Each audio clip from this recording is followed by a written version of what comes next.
Non-traditional data, from an Intel standpoint, that means a lot of open source data, to go out and do sense making of data so that not only your analysts, but your machine learning, your algorithms you could build would ultimately get to a predictive analysis cell. It's very, very hard to do, especially if you don't have all the data. Basically, old data is good data, new data is good data, and all data is good.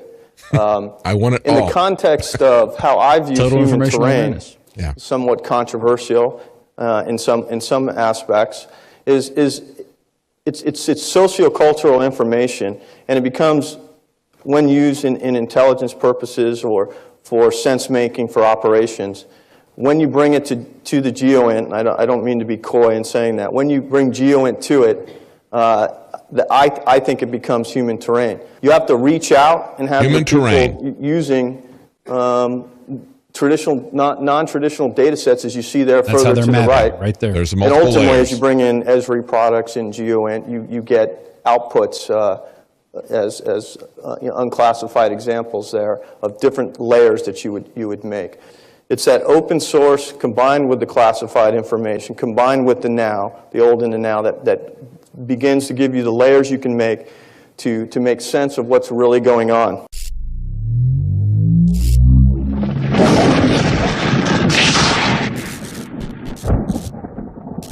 Jakari Jackson here. We have a new report on our site. Student punished for bringing hot pepper to school. This is a young man out of Long Island, a 10th grader. Basically, his family likes to eat spicy food, and his buddies thought they did too. Stress thought. So he took a hot pepper to school, which is supposed to be, one of the hottest that you can get, hottest you can buy. And his buddies, they partook and they got sick. They went to the nurse's office, and then the young man was disciplined. I believe the option he was facing was a day of suspension or 2 days of detention. And yes, I do believe this is overkill just in general, but then they went a step further and compared the hot peppers to this. Ghost pepper ads say they'll knock your socks off. The fad has spread to ghost pepper fast food fries, chili, and burgers. I eat hot food. My family eats hot food. It's just in our blood. The Leans were mystified when they say the school likened the peppers to acid. I was told that it's equivalent to giving someone LSD. So there you have it. They said that bringing in a hot pepper was like bringing in LSD, which I most definitely disagree with. But, this is no surprise. We see these things all the time. In Chicago, they're not even allowing parents to pack the lunches anymore, saying that, the school lunch program knows best, even though you can find many examples of the kids being very unhappy with that program that Mrs. Obama is the figurehead for. Kids getting suspended for eating their Pop-Tarts the wrong way, and paper guns and playing with guns in their own front yard. And it goes on and on and on. And then earlier this week, we were talking about how the kids couldn't even, play in their own front yards with forts and tree houses. But, that's a different matter outside the school. So this is the type of craziness we have to deal with when you go to the public school system. I don't have any kids, but it makes me very fearful for when I do, that they have to deal with this type of crap. So you can find more reports on the Alex Jones channel on YouTube. We are here to announce the unsealing of charges and the arrest of individuals as part of our long-running investigation into bribery and corruption in the world of organized soccer. It must have been Let's Pretend We Work for the American People Day over at the Department of Justice. Newly appointed United States Attorney General Loretta Lynch dropped the hammer on World Cup soccer executives, issuing warrants for their arrest regarding the accumulation of over $150 million received by employing methods of racketeering, money laundering, and wire fraud. The head of the snake of this notorious soccer empire, Sepp Blatter, will of course remain untouched. Bread and circus historically serves as a huge distraction while the real criminals mingle in smoke-filled rooms holding the puppet strings of law enforcement that knows full well how they arrived at their position and where the real line is drawn. And so it goes, while the world watches soccer executives scurrying out like rats, no arrests, no warrants, nothing is done to the instigators of a far greater recent scandal that dealt punishing blows to the economy. 6 banks have agreed to pay a combined $5.8 billion to the Justice Department and other regulators. 5 of them have pled guilty to criminal charges. Citicorp, JP Morgan, Barclays, and RPS are pleading guilty to charges tied to Forex manipulation, while UBS is pleading guilty to interest rate manipulation charges. They have each agreed to a 3-year corporate probation period. No scurrying executives, no impending jail time, just a laughable corporate probation period and fines. Who cares if executives of the most powerful banks colluded on rigging interest rates to make billions of dollars? The DOJ doesn't seem to mind that the Department of Defense spent $4 million on taxpayer-funded credit cards for personal charges, including $3.2 million of it at casinos, and $100,000 at strip clubs by 646 government cardholders. While the average American family is seeing their healthcare costs skyrocket, the government throws away billions per year on waste and fraud. Those very same officials spending our taxpayer dollars will be right on board once the cash trough is replaced by digital currency, and that is coming sooner than most people think. A new age of economic totalitarianism, as highlighted by economist Martin Armstrong, is being discussed with zeal in secret meetings in London.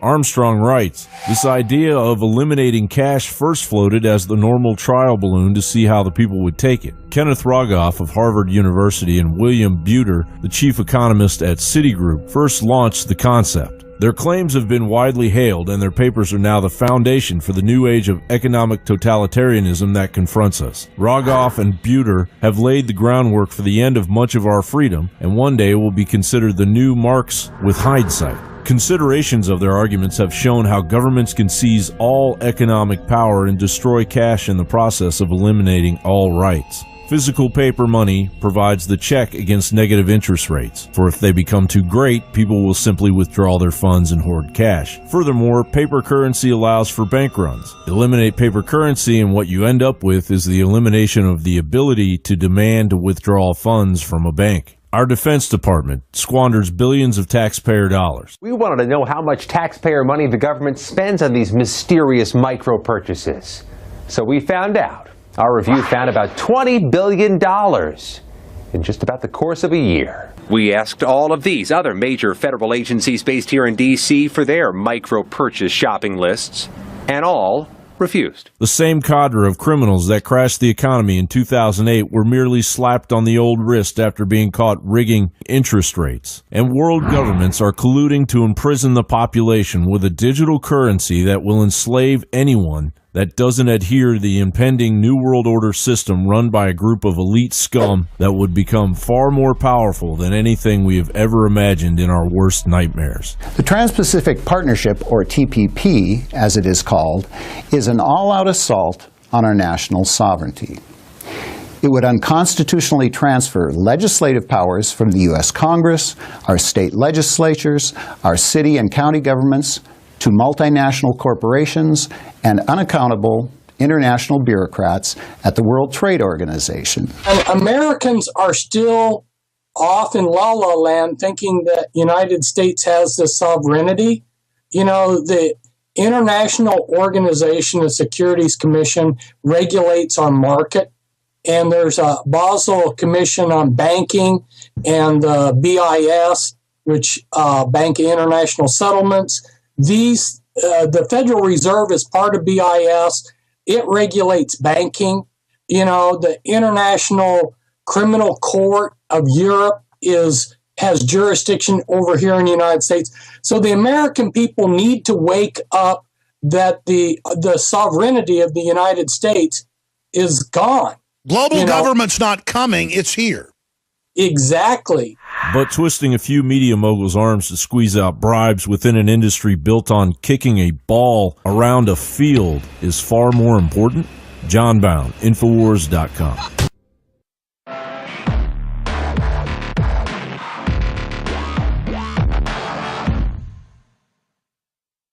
What do you think the TPP is? TTP? No, what is TTP? The DPP? The what?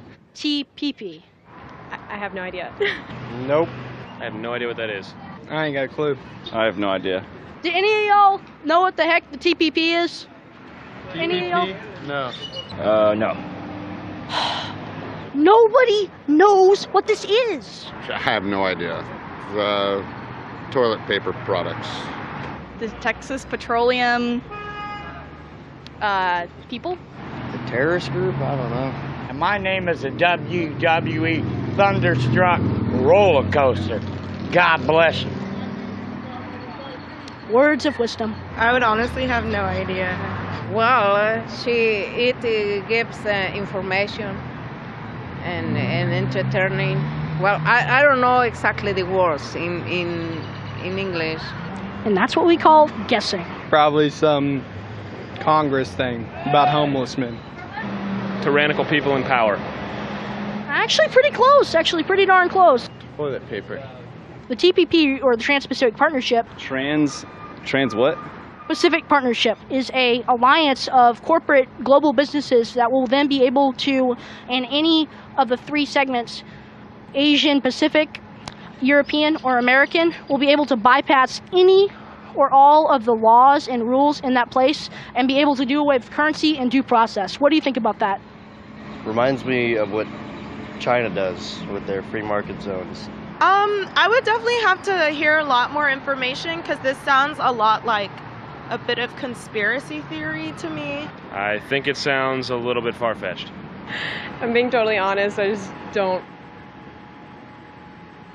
care right now. Is that bad? Like, I was just so unprepared for this. I think that's awesome, dude. Actually, yeah, I think it's awesome. Why? I mean, because we need people like that, I guess, yeah. I literally have no clue. I haven't watched the news in a while, man. Okay, well, there you have it. He hasn't watched news. None of us have. We just vote for Obama and pray that he doesn't smite us with his mighty hand of vengeance. My first question for you is, which party do you support? Third party, Libertarian. Okay, good. Okay, good. I wanted to make sure I didn't end up on some like anti-Obama or something, because it is Texas.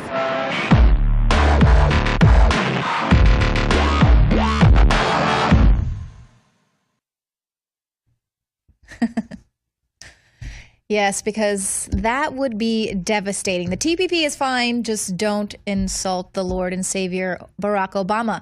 Now, joining me now in studio is David Knight, and you are watching a very live edition of this InfoWars Nightly News. We have just received word the Biggs has landed. It's going to take him about 30 minutes to get to the site. Then we're going to be Skyping in with him live if everything goes well. I wanted to let you know that you can tweet us your questions on Twitter. Tweet them directly to our Twitter handles. I am Leanne McAdoo. Dew just created a Twitter today. You can follow him. That's Dew's News with a Z at the end. And David Knight. Libertarian. That's Libertarian. Not Libertarian, Liberty. Libertarian. And so we'll have the guys pull those up so you can see for yourselves. Now, earlier I mentioned that Dennis Hastert, he was the former House Speaker, took responsibility, took credit for helping to pass the Patriot Act in 2001. He was so happy about that, helped get it reauthorized again in 2005. And now it is that very Patriot Act and the provisions that were in there that were used to indict him on charges related to paying $3.5 million in hush money, which the federal law enforcement was able to detect that using the Patriot Act. It's kind of interesting that this guy kind of came out of nowhere. And he was in place when September 11th came along, when they needed somebody to push the Patriot Act through. And, one of the things that we're going to see in this, and of course, Alex Jones talked with Wayne Madsen a great deal about this today. We're going to have a clip about that towards the end of after this segment. But they were talking about, why is it that we have so many corrupt politicians in leadership of both parties? And of course, the answer is they need people who are compromised that they can use as puppets. And so then the other question becomes, why did they wait until now to come after Dennis Hastert? Why? He was in there longest time a Republican has ever been Speaker of the House, for 8 years. Now they're coming after him. Very interesting, the timing that this is coming up with. But I've got some other questions here, too. Let's take a look at what they're really coming after him for. Because, we ought to also ask the question, how did a guy go from being a wrestling coach in a high school? How did he go from that to becoming a multimillionaire who could pay millions of dollars to a blackmailer, because that's what happened here. Right. We should look at the obscene concentration of power and money in Washington.